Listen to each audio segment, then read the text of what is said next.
বৈশাখ উপলক্ষে যারা সাজবে, যেই মেয়েরা সাইজা রাস্তায় বের হবে, ও তো খারাপ খারাপ, ও যে গোডাউন থেকে আইছে গোডাউনও খারাপ। কথা বল না কে?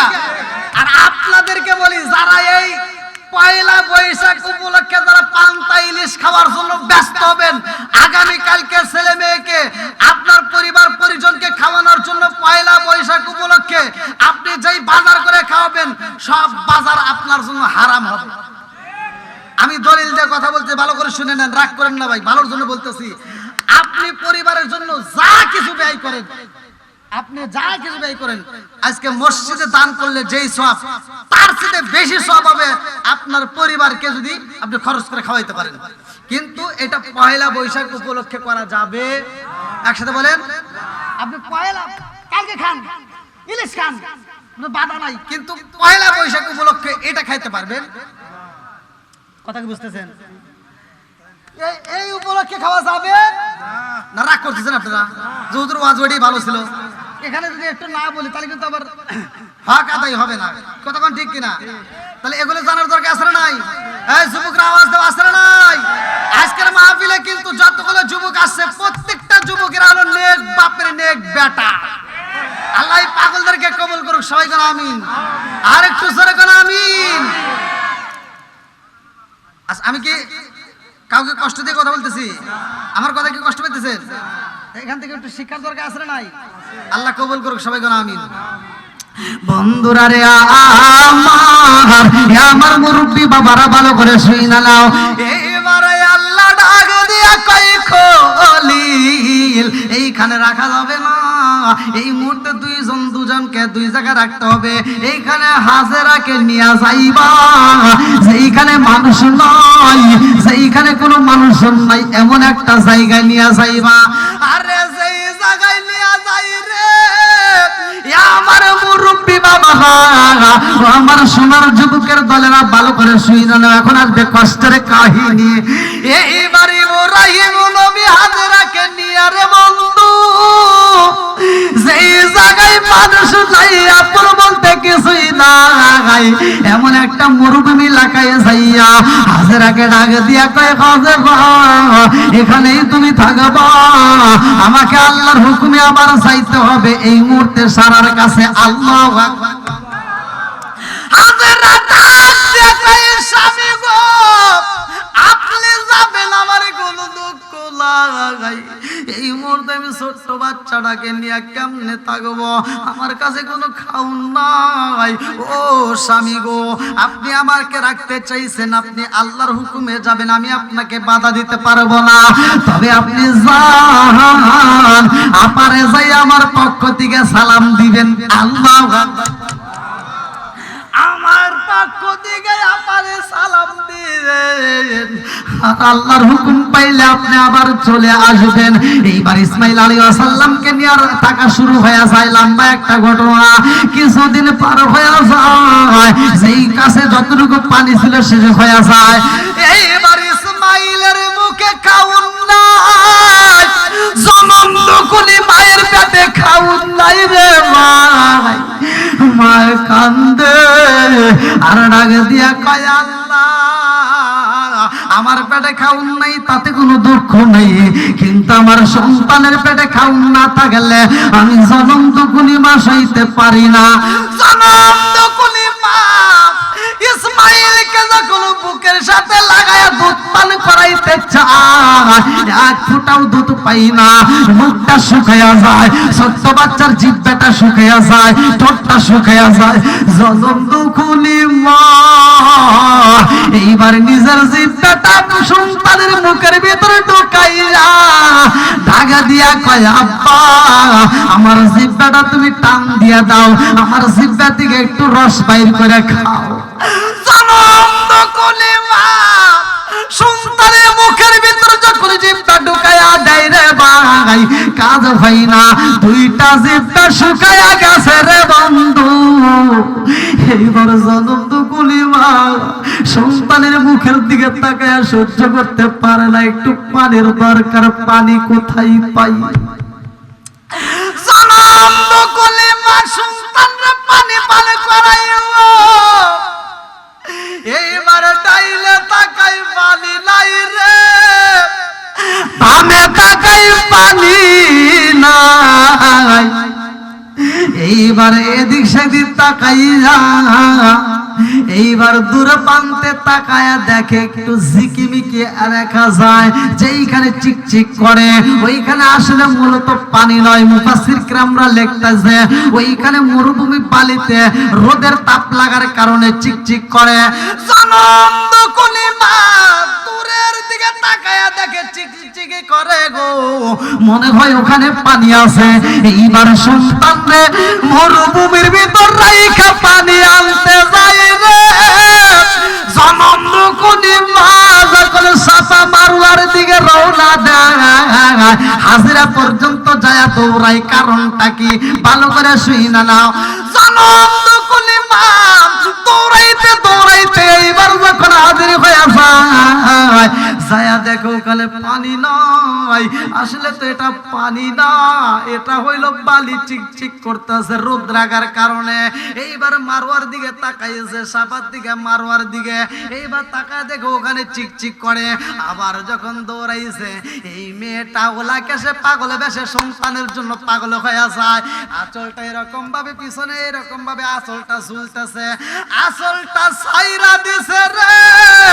এই পাগলনি যখন দৌড় মাইরা দিছে গো, কাপড়ে আঁচলটা মাটির সাথে হেসরাইতেছে, মাটির সাথে হেসে যায়। আর এই পাগল নিয়ে এরকম ভাবে দৌড়ায়া দৌড়ায়া যায়।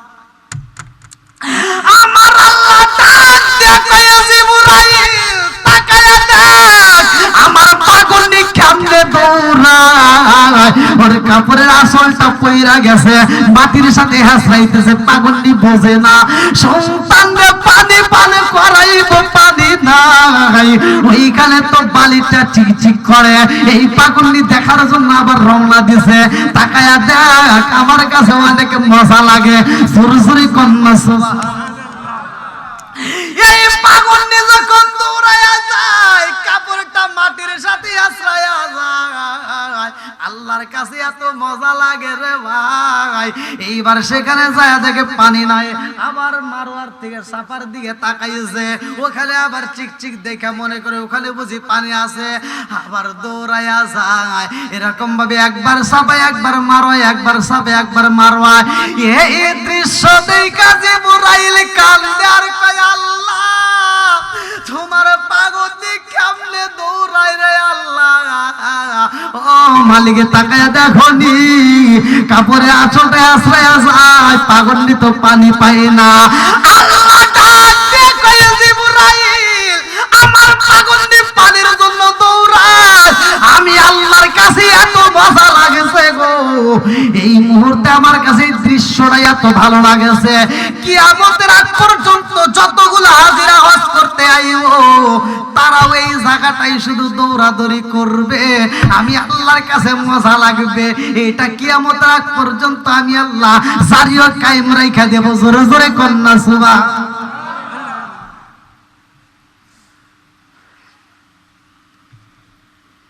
কষ্ট হতেছে আর একটু চলবি না শেষ করে দেবো? সবাই রাজি? পিছনে বাইরে আসেনি চলবি? একটু যুবকরা আওয়াজ দাও চলবি। আল্লাহ কবুল করুক সবাই কেন আমিন। আর একটু জোরে কেন আমিন। দেখেন মা সন্তান রে পানি পান করবে কারে? জোরে কোন কারে? সন্তান রে। মা পাগল হয়ে গেছে আর আমরা সেই মায়ের বাদ দিতে পারি না। এরকম সন্তান আছে না নাই?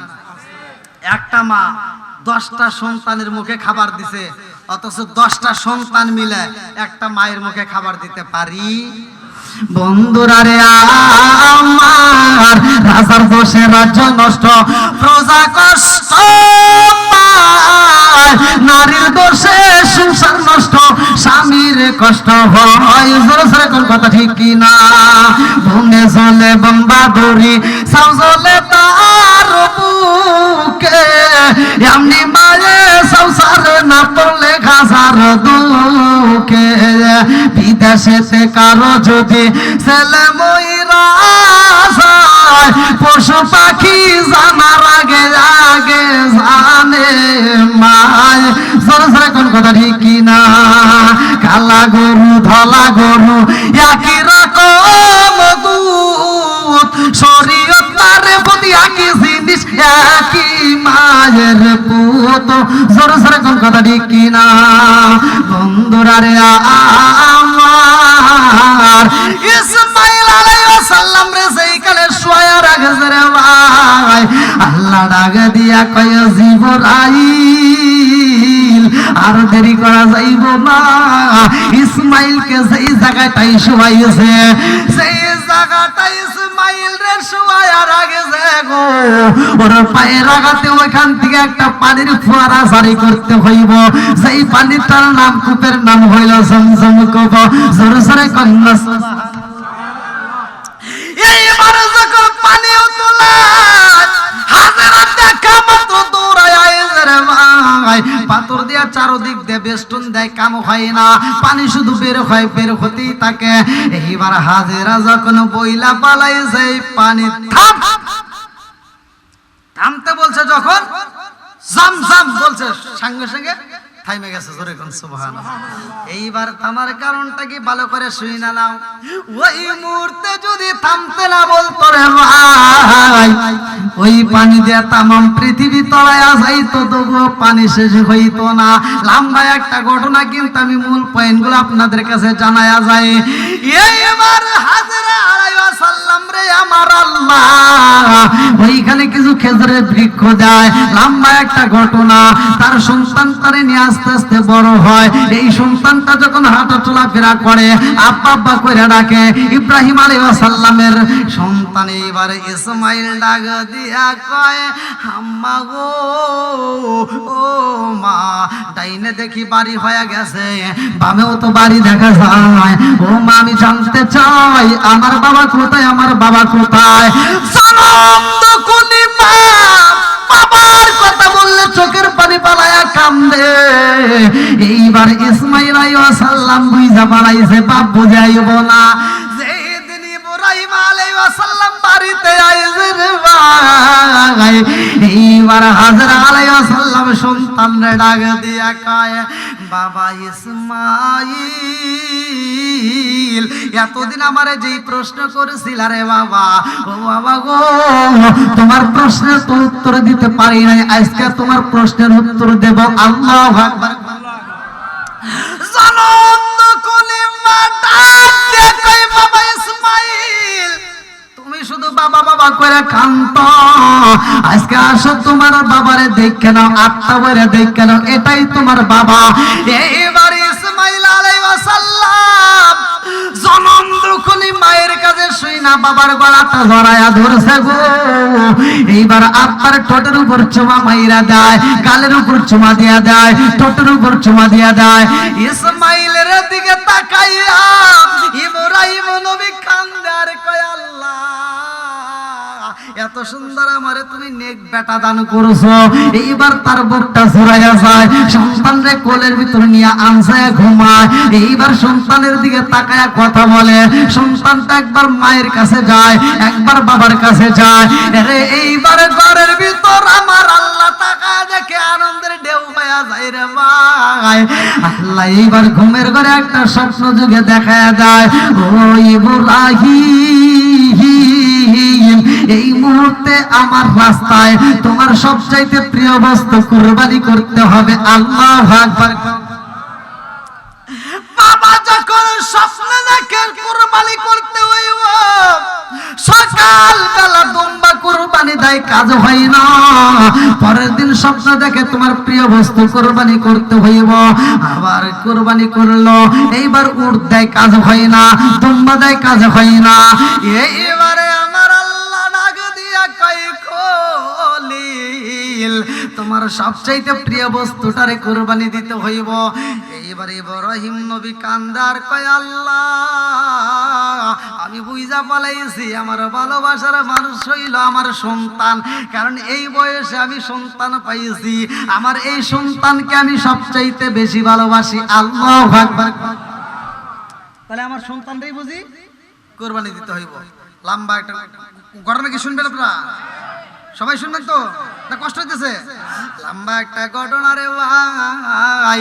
এইবার জনম দুখুলি মায়ের কাছে ডাক দিয়া কয়, ও হাজেরা ও হাজেরা আর দেরি কইরো না, আমার ইসমাইল রে একটু মনের মতো করে সাজাইয়া দাও, আমার সন্তান রে নিয়ে ঘুরতে যাব। আল্লাহু আকবার। সালাম দো কলিমা ডাক দেখো ইসমাইল, তোমার বাবা তোমারে নিয়ে যাইব। তোমার বাবা কোথায় যাবে? কয় আব্বা কোথায় যাবা? ডাকে দিয়া কয় ও হাজেরা, আমি যাব দাওয়াতে মেহমান বাড়ি, তোমার সন্তানটারে নিয়ে যাব। এই মেহমানের কথা যখন বইলা পালাইছে, আমার আল্লাহ এটা কবুল কইরা পালাইছে। আল্লাহু আকবার। সারা বিবির কিন্তু তখনও সন্তান ছিল না, পরে হয়েছে। কথা কি বুঝতেছেন? পরে কিন্তু সারা বিবিরও হয়েছে, অনেক বয়স করে। তখন তার যে সন্তান হয়েছে দুইজনের দুইটা, দুইজনের করা, এখানে একটা ওখানে একটা। ভালো করে শুনবেন, আমি দুইটা বিষয়ে আপনাদেরকে টাচ দেবো। সবাই শুনতে রাজি আছেন তো? আর এই সন্তান পেটে আসছে, এদের কি সংসারে কি ধন দৌলত বেশি ছিল? টাকা পয়সা ছিল? কোনো কিছু ছিল না, ডাক্তার ছিল না, কিন্তু ওইখানে আমার আল্লাহর শান্তি ছিল, রহমত ছিল, বরকত ছিল। কথা কোন ঠিক কিনা? আজ আমাদের ঘরে কি শান্তি আছে? আছে? এখনকার বর্তমান সময় মেয়েদের পেটে বাচ্চা আসার আগেই বাচ্চা পেটে ঢোকেই নেই, ও বাড়িতে এসে কয় কি, কই শোনো, স্বামী কইতেছে, বুঝেন নাই, কই শোনো, আমাকে ডাক্তার বলছে আমাকে রেস্টে থাকা লাগবে। কথা বল না কে? কি বলছে? কয় রেস্টে, ও খালি মোবাইল চালাবে। দাও আছে না নাই? আর আর সবচাইতে বড় দোষ খালি বুঝুর বুঝুর ডাক্তারের কাছে। আছে না নাই? আগে কি এই ডাক্তার এরকম ছিল? আর আগেকার ডাক্তার কি এত কষাই ছিল? আমি এই কথা বললে অনেকের গায়ে আগুন জ্বলে, কিন্তু তারপর মাঝে মাঝে একটু টাজে। আগের সেদিন কি ফিরে পাবো আর আমরা, আগের সেদিন কি ফিরে পাবো আর। আগেরকার ডাক্তাররা ছিল না এত সিটার, ছিল? আগেকার ডাক্তাররা ছিল না এত সিটার, রোগ ব্যাধি হইলে তারা লাগাইতো থার্মিটার। থার্মিটার দিত না? বগলে চেপে ধরে 1-1.5 মিনিট পরে, বগলে চেপে ধরে 1-1.5 মিনিট পরে বলতো 104। আগের সেদিন কি ফিরে পাবো আর আমরা, আগের সেদিন কি ফিরে পাবো আর। হাতুরে ডাক্তারদের ছিল যে হাতে যশ, কি মুরব্বি ছিল না? হাতুরে ডাক্তারদের ছিল যে হাতে যশ, রোগী এলে বলতো আমার পাশে বস। কথা বল না এইটু? আরে খুলি তো চোখের পাতা, বলি তো রোগের কথা, খুলি তো চোখের পাতা, বলি তো রোগের কথা। ফিস দেওয়া লাগতো না, ছিল না চেম্বার। আগের সেদিন কি ফিরে পাবো আর আমরা, আগের সেদিন কি ফিরে পাবো আর। বর্তমান দেশে এখন, বর্তমানের কথা কথা না, বর্তমান দেশে এখন ডিজিটাল কারবার, পেটে বাচ্চা এলে চেকা বারবার। কথা কথা কে? বর্তমান দেশে এখন ডিজিটাল কারবার, পেটে বাচ্চা এলে চেকা বারবার। লাগায়া সেলাইন বলে বাচ্চা বেলাইন। কথা কথা, লাগায়া সেলাইন বলে বাচ্চা বেলাইন। এখনই করতে হবে সিজার। আগের সেদিন কি ফিরে পাবো আর আমরা, আগের সেদিন কি ফিরে পাবো আর। কবি ভেবে বলে কি হবে দোষ দিয়ে, এ দেহ নষ্ট হয়েছে বেজাল খেয়ে খেয়ে। কবি ভেবে বলে কি হবে দোষ দিয়ে, এ দেহ নষ্ট হয়েছে বেজাল খেয়ে খেয়ে। বেজালের কারবার চলতেছে বারবার, বেজালের কারবার চলতেছে বারবার। বড়লোক হয়ে গেল পাশ করা ডাক্তার। আগের সেদিন কি ফিরে পাবো আর আমরা, আগের সেদিন কি ফিরে পাবো আর। কি আগে কত সুন্দর একটা দিন ছিল না? এখনকার ডাক্তারের কাছে ওরে বাবা কষায়, আর কথাও বলা যায় না, কথা মানে ঠিক কিনা? আর আগেকার ডাক্তারের কাছে গেলে আগে পাশে বয়, চোখের পাতা খুলে দেখতো, রোগের কথা কইতো, কথা মানে ঠিক কিনা? বন্ধুরা রে, আমার সময় পাইলে বলবো, সময় পাইলে বলবো। লম্বা একটা ঘটনার যেহেতু আলোচনার ভিতরে আমি আছে, আলোচনার আগে শেষ করতে চাই। রাজি আছেন নি? আমার মুরব্বী বাবারা, শুধুমাত্র আমাদের দোষ নয়, জনম দুঃখী মায়েদেরও দোষ আছে, কথা কোন ঠিক কিনা? মা বাবা যদি ভালো হয়, সন্তান ভালো হয়, কথা কোন ঠিক কিনা? মা বাবা যদি খারাপ হয়, সন্তানও খারাপ হয়। একটা দৃষ্টান্ত আমি দিয়া যাই, না বললে কিন্তু আপনাদেরকে আমি বুঝাইতে পারবো না। জনম দুঃখী মা বাবা যদি ভালো হয়, ওই পেটের বাচ্চাটা ভালো হয়। মা বাবা যদি খারাপ হয়, পেটের বাচ্চা ভালো হতে পারে না, কথা কোন ঠিক কিনা? সারাদিন বইসা বইসা যেই মহিলা দেখে সিরিয়াল, যেই মহিলা টিভি দেখে, টিকটক করে, ওর পেটের ভিতর থেকে যেটা বাড়াইবো, ওটাও টিকটক আরো খয়াই বাড়াইবো।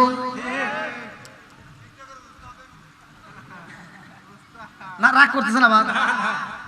বর্তমান সময় এই কথাগুলো না বললেই নয়, ওয়াজ তো তেলতালা করাই যায়। ওয়াজ করলে তারা এগুলো বোঝা যাবে না। মহিলারা কিন্তু হুজুর খুব ওয়াজ করছে, কিন্তু আকারের বিরুদ্ধে তো একটা কথাও কই নেই, কথা কোন ঠিক কিনা? আর না বললে ওদের এখন যে পরিস্থিতি, আমি যদি ওদের বিরুদ্ধে দুটা কথা না কই, আরো আদবতনে যাবে। এখনকার সময় দেখবেন মুরব্বীদের কোনো সম্মান নাই। মুরব্বীদের দাম আছে, মহিলারা মুরব্বীদেরকে আর সম্মান দেয় না, শ্বশুর শাশুড়িকে সম্মান দেয় না। ছেলেরা শ্বশুর শাশুড়িকে যেই মহাব্বত নিয়ে ডাক দেয়, মেয়েরা কিন্তু শ্বশুর শাশুড়িকে সেই মহাব্বত নিয়ে ডাক দেয় না, কথা কোন না? না মিছা কথা কইতেছি? আগেকার সময় দেখছি মুরব্বীরা, আগেকার সময় দেখছি শাশুড়িদেরকে দেখলে বউরা থর থর করে কাঁপছে, কাজ করছে, কাজে ফাঁকি দিতে পারে নাই। এখন কি তাই আছে? এখনকার মহিলারা বউদেরকে দেখলে উল্টা শাশুড়িরা ভয় পায়। এখনকার শাশুড়িদেরকে দেখলে বউরা কিন্তু আর ভয় পায় না, বউদেরকে দেখলে শাশুড়িরা এখন ব্রয়লার মুরগির মতো খেলে কাঁপে। আছে না নাই? বর্তমান সময় কিন্তু চলতেছে, বর্তমান সময়। আবার কিছু মগামার্কা সন্তান আছে, বউয়ের কথা শুনে মায়ের মনে কষ্ট দেয়। ভাই রাগ করিস না ভাই, বন্ধুরা রে আমার। এই জন্য আমি বলতেছি, অনেকে আমার কাছে ফোন দেয়া কয় হুজুর আমার সন্তান আমাকে ধরে ধরে মারে। আমি কই আরো মারবো, কিছু করার নাই। কয় হুজুর একটু দোয়া করে, আজকে ফোন দিছে, কয় হুজুর একটু দোয়া করেন আমার সন্তানটা ধরে ধরে মারে। আমি কই আরে আমি কে, মুক্কা মদিনার ইমামকে দিয়ে দোয়া করে নিও, আর কাম হবে না। কারণ তোমার সন্তানকে তুমি দিনের শিক্ষা দিতে পারো না, এই কথা কোন ঠিক কিনা? বন্ধুরা রে আমার, এই জন্য আমি বলি ভালো করে শুনে নাও। আব্দুল কাদের জিলানী রাহমাতুল্লাহ আলাইহির একটা দৃষ্টান্ত দেয়া যায়। তার মাটা সন্তানটা পেটে রেখে টিকটক করে নাই, মোবাইল চালাই নাই, সিরিয়াল দেখে নাই, অশ্লীল কথা বলে নাই, বেপরদায় বাইরে যায় নাই। জনম দুঃখী মা কোরআন তেলাওয়াত করছে রে ভাই। কিতাবের ভিতর উল্লেখ করা হয় 18 পারা ঘরের ভিতর গুনগুন করে তেলাওয়াত করতে করতে এমন ভাবে মহব্বতে কোরআন পড়ছে, তার পেটের ভিতরে যেই বাচ্চা ছিল রে ভাই, এই বাচ্চাটা 18 পারার হাফেজ হয়ে দুনিয়াতে আইছে। জোরে জোরে কন্যা সুবহানাল্লাহ। তাহলে মা বাবা ভালো হলে সন্তান ভালো হবে। আচ্ছা এখন কি নবী হওয়ার কি সম্ভাবনা আছে? নবুয়তের দরজা খোলা আছে? নবুয়তের দরজা বন্ধ, কিন্তু ওলির দরজা খোলা, কথা বল না কে? আমি যেভাবে কথা বলি কোন হুজুর রাইভাবে বলবে না ভাই। ওলির দরজা খোলা, ওলি হতে পারবেন, একটা হুজুর হতে পারে, একটা মুরব্বী হতে পারে, একটা রিকশা চালকও ওলি হতে পারে। আমার কথাটা ভালো করে শুনেন বন্ধুরা রে আমার। আব্দুল কাদের জিলানী রাহমাতুল্লাহ আলাইহির বয়স যখন 4 থেকে 5 বছর পার হয়ে যায়, এই ছোট্ট বাচ্চা জনম দুঃখী মায়ের কাছে বলে, মা আমার বাবা এই মুহূর্তে সুন্দর পোশাক পরে যাইব কোথায়? আরে আব্দুল কাদের জিলানী রাহমাতুল্লাহ আলাইহির বাবা আবু সালে জঙ্গি মুসা রাহমাতুল্লাহ আলাইহি দাসলা নদীর পারে মসজিদের ইমাম সাহেব ছিল। লম্বা একটা ঘটনা, এই মহল্লার ভিতরে যেই মানুষ মইরা গেছে গো, ওই মানুষের জানাজার নামাজের ইমামতি করতে হইব। খবর আইসা যায় হুজুর জোহরের নামাজের পরে আপনার জানাজার নামাজের ইমামতি করতে হইব। আব্দুল কাদের জিলানী রাহমাতুল্লাহ আলাইহি ডাক দিয়া কয়, আব্বা জান ও বাবা আপনি কোথায় যাবেন? বলে আমি জানাজার নামাজ পড়াইতে যাব। সন্তান ডাকে দিয়া কয় আব্বা আমিও তোমার সাথে যাইতে চাই। আল্লাহু আকবার। বাপ ডাক দেখো তুমি ছোট মানুষ মনে যা ডিস্টার্ব করবা তোমাকে নেওয়া যাবে না। এইবার সন্তান জন্ম দুকুনি মায়ের কাছে যায় কান্দে আর কয় মা আপা যাইব জানাজার নামাজের ইমামতি করতে মা আমারে নিতে চাই না। ও মা আব্বারে বইলা দাও আমি একটু যাব রে মা, আমার বাবা ইমামতি করবে আমি দেখব, আমি দেখার পরে শিখব, আমিও এক সময় ইমামতি করব। আল্লাহু আকবার। জানন্দ কুনি মাটা কয়ে স্বামী গো আমার সন্তানটা যাইতে চায় আপনি তারে কষ্ট দিয়েন না, আমার সন্তানটাকে সাথে নিয়ে যান, আমার সন্তান ডিস্টার্ব করবে না, নিয়ে যান। এইবার আব্দুল কাদের জিলানী রহমাতুল্লাহ আলাইহি হাত ধরে যখন নিয়ে যায় জোহরের নামাজ আগে আদায় করতে হবে, তারপরেই তোর এইবার জানাজার নামাজ। জোহরের নামাজের আযান হয়ে যায় মসজিদে যাইয়া আব্দুল কাদের জিলানী রহমাতুল্লাহ আলাইহির বাবা ডাকে দিয়া কয় আব্দুল কাদের ও বাবা তুমি ছোট্ট মানুষ মসজিদের বারান্দায় বইসা থাকবা, আমরা নামাজ শেষ করে তোমাকে সাথে নিয়ে যাব। এই ছোট্ট বাচ্চাকে মসজিদের বারান্দায় বসায়া দিছে রে ভাই আব্দুল কাদের জিলানী রহমাতুল্লাহ আলাইহি। ছোট্ট বাচ্চা এইবার খেলাধুলা শুরু কইরা দেয়। এইবার নামাজের টাইমে যখন নামাজে দাঁড়ায়া যায় মুসল্লিরা আব্দুল কাদের জিলানী রহমাতুল্লাহ আলাইহির গেটের সামনে তাকায়া দেখে সেই মুসল্লিদের জুতা রয়ে গেছে। এই সিঁড়ির জুতাগুলো কিছু জুতা রাইখা যায় আর কিছু জুতা জড়ো কইরা তাজলা নদীর ভিতরে ফালায়া দেয়। আল্লাহু আকবার। আরে মুসল্লির জুতা যখন ফালাইছে রে নামাজে শেষ কইরা মুসল্লিরা বের হয়ে যায় রে ভাই, বাইরে এসে দেখে কি মুসল্লির জুতা গো কিছু জুতা আছে কিছু জুতা নাই। আর আরেকজন তাকায় দেখে নদীর ভিতর জুতা ভাসতেছে। আচ্ছা এই জুতা নদীর ভিতর ভাসে কারণ কি? একজন আরেকজনের কাছে কইতেছে আচ্ছা এই জুতা ফালাই লোকেরা এখানে তো আর কেউ নাই। আরেকজন কইতেছে আর কেউ না থাকলে ইমাম সাহেবের ছেলে আছিল, ঠিক আছে নি? আরেকজন আবার কইতেছে যেই ফালাই ইমামের ছেলে ফালাই আর যেই ফালাই ছেলেটা খুব দুষ্ট। আচ্ছা এই ছেলে যখন দুষ্ট এই কথা যখন বাপের কানে যায় বাবার কষ্ট লাগে কি লাগে না? বাবা ডাক দিয়া কয় আব্দুল কাদের কি করছে? এই জন্য তো তোমার আনতে চাই নাই, মুসল্লির জুতা ফালাইছো কে? আব্বা আমি তো মুসল্লির জুতা ফালাই নেই। আল্লাহু আকবার কর। এই ফ্যানটা একটু অফ করে দেন। আমি মুসল্লির জুতা ওইদিকে দাও, হ্যাঁ হ্যাঁ ওইদিকে দেন, ওইদিকে দেন। আমি মুসল্লির জুতা কথা কি বুঝতেছেন? বাবা ডাক দিয়া কয় আব্দুল কাদের এই সিঁড়ির উপর জুতা ছিল, ওই জুতা কই? কাবা সিঁড়ির উপর যে জুতা ছিল ওইটা আমি ফালাইছি। সুবহানাল্লাহ কয় না? সুবহানাল্লাহ। সিঁড়ির উপর যে জুতা ছিল ওইটা আমি ফালাইছি। বাপ কয় তুমি মুসল্লির জুতা ফালাও নাই? কয় না। কয় তাহলে সিঁড়ির উপর? কয় ওইটা আমি ফালাইছি। এইটা ঠিক আছে। সুবহানাল্লাহ। এর মানে সবাই মুসল্লি না, কথা কোন ঠিক কিনা? ফাওয়াইলুল লিল মুসাল্লিন একদল লোক আসে লোক দেখানো নামাজ পড়ে, কথা কোন ঠিক কিনা? বন্ধুরা রে আমার এইবার ভালো করে শুই না, ভালো করে শুই না, যেহেতু জানাজার সময় হয়ে গেছে।